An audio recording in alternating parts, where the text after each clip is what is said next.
नमस्ते मेरे प्यारे दोस्तों, आज मैं आपको सुनाऊंगी पंचतंत्र की कहानी, बंदर और लकड़ी का खूंटा।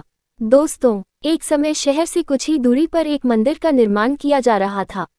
मंदिर में लकड़ी का काम बहुत था, इसलिए लकड़ी चीरने वाले बहुत से मजदूर काम पर लगे हुए थे। यहाँ वहाँ लकड़ी के लट्टे पड़े हुए थे और लट्टे व शहतीर चीरने का काम चल रहा था।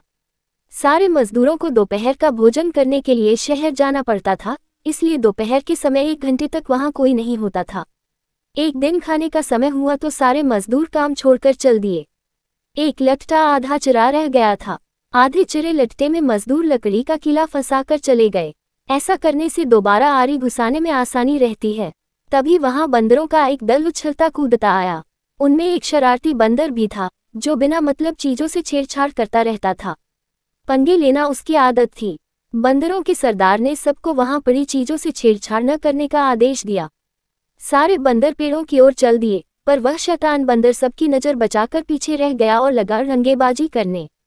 उसकी नजर अधरे लट्टे पर पड़ी। बस वह उसी पर पिल पड़ा और बीच में अड़ाए गए किले को देखने लगा। फिर उसने पास पड़ी आरी को देखा। उसे उठाकर लकड़ी पर रगड़ने लगा। उससे किर्ररा किर्ररा की आवाज निकलने लगी तो उसने गुस्से से आरी पटक दी।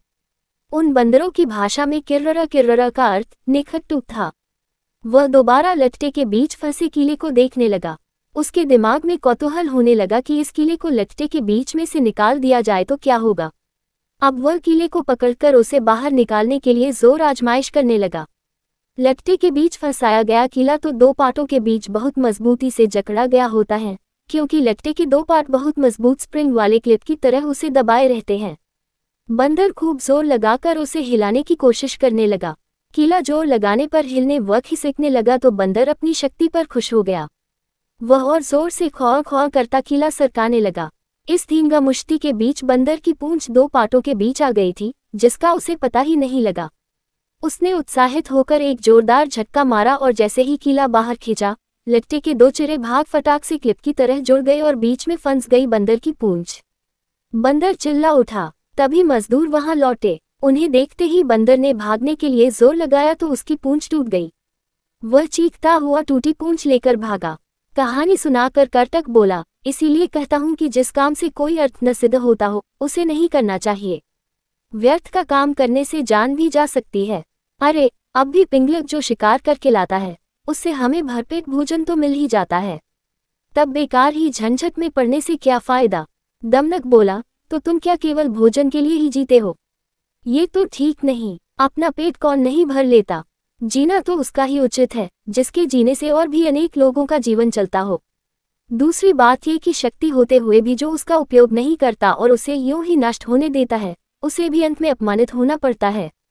करतक ने कहा, लेकिन हम दोनों तो ऐसे भी मंत्री पद से च्युत हैं। फिर राजा के बारे में ये सब जानने की चेष्टा करने से क्या लाभ? ऐसी हालत में तो राजा से कुछ कहना भी अपनी हंसी उड़वाना ही होगा। व्यक्ति को अपनी वाणी का उपयोग भी वही करना चाहिए जहां उसके प्रयोग से किसी का कुछ लाभ हो। भाई, तुम ठीक नहीं समझते। राजा से दूर रहकर तो रही सही इज्जत भी गंवा देंगे हम। जो राजा के समीप रहता है, उसी पर राजा की निगाह भी रहती है और राजा के पास होने से ही व्यक्ति असाधारण हो जाता है। करतक ने पूछा, तुम आखिर करना क्या चाहते हो? हमारा स्वामी पिंगलक आज भयभीत है। दमनक बोला, उसके सारे सहचर भी डरे डरे से हैं। मैं उनके भय का कारण जानना चाहता हूँ। तुम्हें कैसे पता कि वे डरे हुए हैं? लो, ये भी कोई मुश्किल है। पिंगलक के हाव भाव, चाल ढाल, उसकी बातचीत, आंखों और चेहरे से ही स्पष्ट जान पड़ता है कि वह भयभीत है। मैं उसके पास जाकर उसके भय के कारण का पता करूंगा, फिर अपनी बुद्धि का प्रयोग करके उसका भय दूर कर दूंगा। इस तरह उसे वश में करके मैं फिर से अपना मंत्री पद प्राप्त करूंगा। करतक ने फिर भी शंका जताई, तुम इस विषय में तो कुछ जानते नहीं कि राजा की सेवा किस प्रकार करनी चाहिए। ऐसी स्थिति में उसे वश में कैसे कर लोगे? दमनक बोला, राजसेवा के बारे में मैं नहीं जानता, ये तुम कैसे कह सकते हो? बचपन में पिता के साथ रहकर मैंने सेवाधर्म तथा राजनीति के विषय में जो कुछ भी सुना, सब अच्छी तरह सीख लिया है। इस पृथ्वी में अपार स्वर्ण है, उसे तो बस शूरवीर, विद्वान तथा राजा के चतुर सेवक ही प्राप्त कर सकते हैं। करतक को फिर भी विश्वास नहीं आ रहा था। उसने कहा, मुझे ये बताओ कि तुम पिंगलक के पास जाकर कहोगे क्या? अभी से मैं क्या कहूँ? वार्तालाप के समय तो एक बात से दूसरी बात अपने आप निकलती जाती है। जैसा प्रसंग आएगा वैसी ही बात करूंगा। उचित अनुचित और समय का विचार करके ही जो कहना होगा कहूंगा। पिता की गोद में ही मैंने यह नीति वचन सुना है कि अप्रासंगिक बात कहने वाले को अपमान सहना ही पड़ता है, चाहे वह देवताओं के गुरु बृहस्पति ही क्यों न हो। कर्तक ने कहा, तो फिर यह भी याद रखना कि शेर, बाघ आदि हिंस्र जंतुओं तथा सर्प जैसे कुटिल जंतुओं से संपन्न पर्वत जिस प्रकार दुर्गम और विषम होते हैं, उसी प्रकार राजा भी क्रूर तथा दुष्ट व्यक्तियों की संगति के कारण बड़े कठोर होते हैं, जल्दी प्रसन्न नहीं होते, और यदि कोई भूल से भी राजा की इच्छा के विरुद्ध कुछ कर दे तो सांप की तरह डसकर उसे नष्ट करते उन्हें देर नहीं लगती। दमनक बोला, आप ठीक कहते हैं।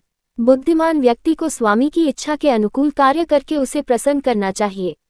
इसी मंत्र से उसे वश में किया जा सकता है। कर्तक ने समझ लिया कि दमनक ने मन ही मन पिंगलेक से मिलने का दृढ़ निश्चय कर लिया है।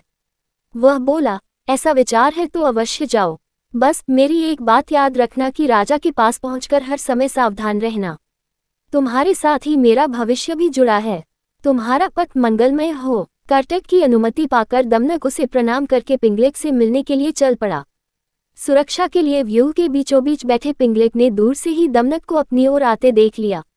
उसने व्यूह के द्वार पर नियुक्त प्रहरी से कहा, मेरे पूर्व महामंत्री का पुत्र दमनक आ रहा है, उसे निर्भय प्रवेश करने दो और उचित आसन पर बैठाने का प्रबंध करो।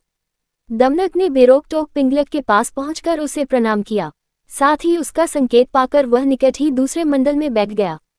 सिंहराज पिंगलेक ने अपना भारी पंजा उठाकर स्नेह दिखाते हुए दमनक के कंधे पर रखा और आदर के साथ पूछा, कहो दमनक, कुशल से तो रहे? आज बहुत दिनों के बाद दिखाई पड़े, किधर से आ रहे हो? दमनक बोला, महाराज के चरणों में हमारा क्या प्रयोजन हो सकता है, किंतु समय के अनुसार राजाओं को भी उत्तम, मध्यम तथा अधम हर कोटि के व्यक्ति से काम पड़ सकता है। ऐसे भी हम लोग महाराज के सदा से ही सेवक रहते आए हैं। दुर्भाग्य से हमें हमारा पद और अधिकार नहीं मिल पाया है, तो भी हम आपकी सेवा छोड़कर कहाँ जा सकते हैं। हम लाख छोटे और असमर्थ सही, किंतु कोई ऐसा भी अवसर आ सकता है जब महाराज हमारी ही सेवा लेने का विचार करें। पिंगलेक उस समय उद्विग्न था। बोला, तुम छोटे बड़े या समर्थ असमर्थ की बात छोड़ो दमनक, तुम हमारे मंत्री के पुत्र हो, अतः तुम जो भी कहना चाहते हो निर्भय होकर कहो। अभयदान पाकर भी चालाक दमनक ने राजा के भाई के विषय में सबके सामने बात करना ठीक नहीं समझा। उसने अपनी बात कहने के लिए एकांत का अनुरोध किया। पिंगलेक ने अपने अनुचरों की ओर देखा। राजा की इच्छा समझकर आसपास के जीव जंतु हटकर दूर जा बैठे। एकांत होने पर दमनक ने बड़ी चतुराई से पिंगलेक की दुखती रग ही छेड़ दी। बोला, स्वामी, आप तो यमुना तट पर पानी पीने जा रहे थे, फिर सहसा प्यासे ही लौटकर इस मंडल के बीच इस तरह चिंता से व्यग्र होकर क्यों बैठे हैं? उद्धरण उद्धरण। दमनक की बात सुनकर सिंह पहले तो सकुचा गया, फिर दमनक की चतुराई पर भरोसा करके उसने अपना भेद खोल देना उचित समझा। पल भर सोचकर बोला, दमनक, ये जो रह रहकर गर्जना सी होती है, इसे तुम भी सुन रहे हो ना? सुन रहा हूँ महाराज, बस इसी के कारण मैं क्षुब्ध हूँ। तट पर यही गर्जना बार बार हो रही थी।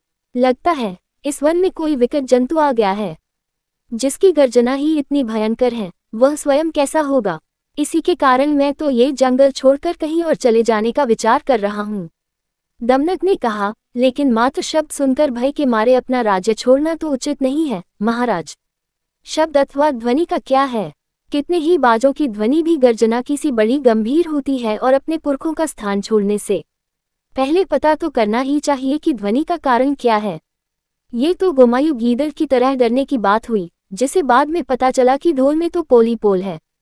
पिंगलेक ने पूछा, गोमायु गीदड़ के साथ क्या घटना हुई थी?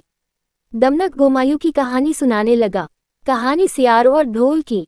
धन्यवाद दोस्तों, वीडियो को लाइक करें और अपनी राय कमेंट बॉक्स में ज़रूर दें। आगे की कहानी आने वाली वीडियो में बताऊंगी, और हाँ, चैनल को सब्सक्राइब भी कर लें ताकि आपको हमारे सारे अपडेट्स मिलते रहें।